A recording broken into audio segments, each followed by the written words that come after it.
Dobrý deň, počúvate Medcast News, sumár najdôležitejších informácií zo slovenského zdravotníctva za uplynulý týždeň vo forme krátkeho podcastu.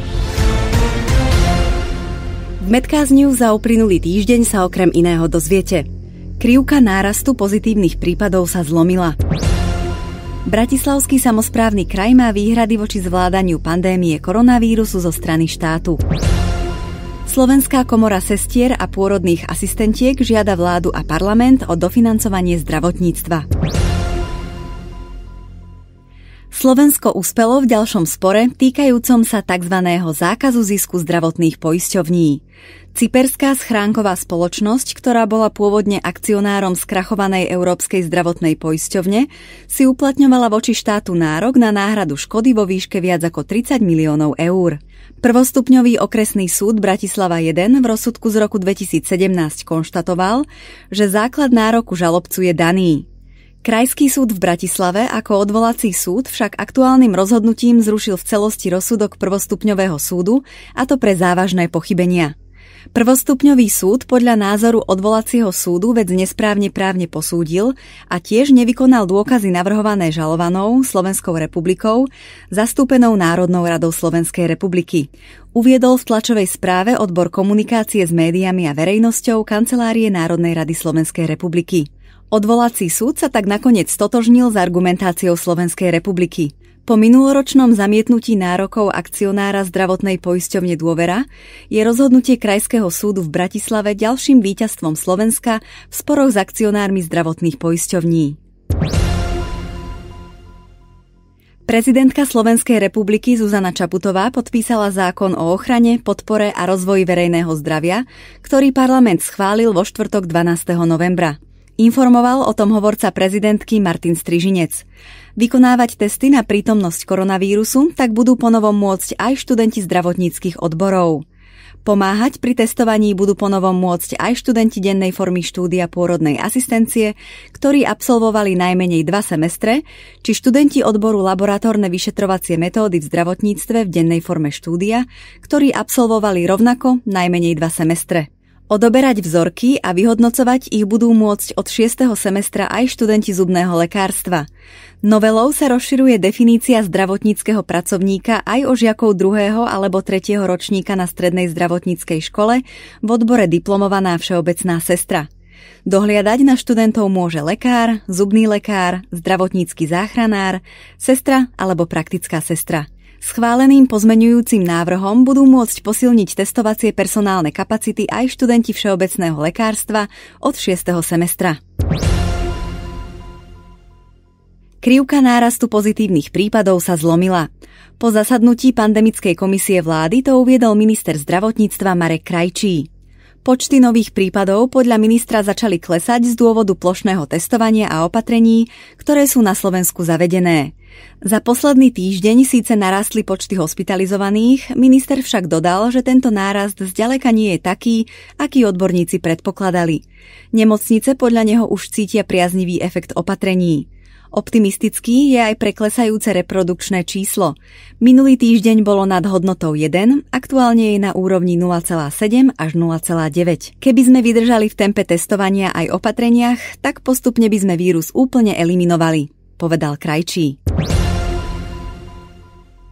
Počty PCR testov sú podľa ministra zdravotníctva Mareka Krajčího nižšie preto, že sa Slováci testujú antigénovými testami na mobilných odberových miestach.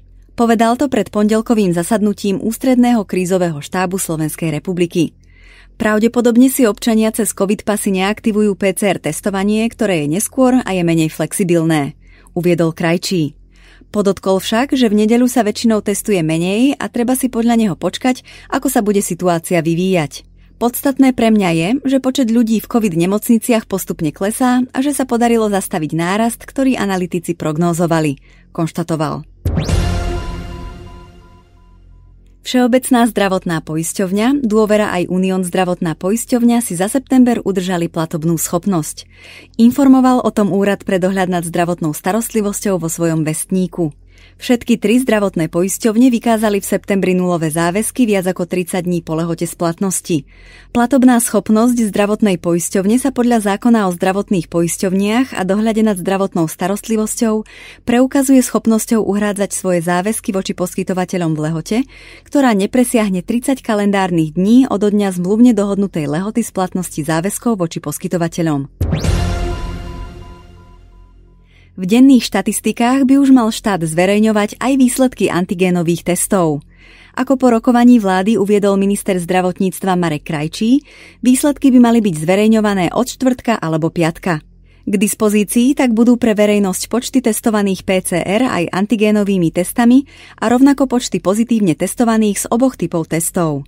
Ako minister Krajčí dodal, od pondelka tohto týždňa antigénovými testami otestovali 16 000 ľudí, z nich bolo 720 pozitívnych. Pozitívnych je tak 4,4%. Bratislavský samosprávny kraj má výhrady voči zvládaniu pandémie koronavírusu zo strany štátu. Máme určité výhrady voči tomu, ako sú niektoré úlohy zvládané a ako sa bojuje proti pandémii, vrátane toho, ako sa komunikuje s obyvateľstvom. Uviedol v stredu po zasadnutí Bezpečnostnej rady Bratislavského samosprávneho kraja predseda samosprávy Juraj Droba. Výhrady kraja sa týkajú zabezpečovania ochranných pomôcok, priebehu celoplošného testovania a tiež komunikácie a koordinácie kľúčových aktérov. Situáciu v kraji považujeme za mimoriadne vážnu. Ak nič neurobíme, hrozí nám kolaps zdravotníckeho systému v kraji, upozornil Droba. Podľa jeho slov chýba dostatočná komunikácia a efektívne krízové riadenie zo strany štátu. Bezpečnostná rada kraja preto žiada vládu, aby začali krízu v zdravotníctve bezodkladne riešiť. Boríme sa s nedostatkom zdravotníckeho personálu, chýbajú miesta v nemocniciach, odkladajú sa plánované operácie, takmer úplne absentujú preventívne vyšetrenia. Ohrozené je aj psychické zdravie ľudí, upozornil Droba. Podľa Tomáša Salaja, ktorý riadi zdravotníctvo v Bratislavskom kraji, kulminácia počtu novozistených prípadov klesá iba zdanlivo. Je to skreslené tým, že sa uskutočnilo celoplošné testovanie a títo ľudia v štatistikách nevystupujú. V skutočnosti počet pozitívnych prípadov v PCR testoch presahuje 20%. Upozornil Salaj, ktorý považuje za najdôležitejšie, aby neprišlo k tretej vlne reprofilizácie nemocníc. Slovenská komora sestier a pôrodných asistentiek žiada vládu a parlament o dofinancovanie zdravotníctva. Celý systém je podľa komory dlhodobo finančne a personálne poddimenzovaný a devastovaný vplyvom rôznych záujmových skupín a neefektívnymi pravidlami fungovania a vynakladania finančných prostriedkov. Toto nie je boj o vyššie mzdy, toto je boj o prežitie zdravotníctva. Ak nepríde dostatok peňazí do systému, obávame sa, že nedosiahneme zníženie úmrtnosti pacientov a nezabránime ďalším zdravotníkom, aby odišli do zahraničia za lepšími podmienkami. Uvádza sa v otvorenom liste sestier. Situácia v slovenskom zdravotníctve je podľa nich dlhodobo podceňovaná. Upozorňujú najmä na nedostatok zdravotníckych pracovníkov, čo má priamy dopad na kvalitu poskytovanej starostlivosti. Mnoho zdravotníkov odišlo zo Slovenska nielen za lepším zárobkom, ale hlavne pre narušenie vzťahov, nedostatočnú podporu a neustále sa zhoršujúce pracovné podmienky, konštatuje komora.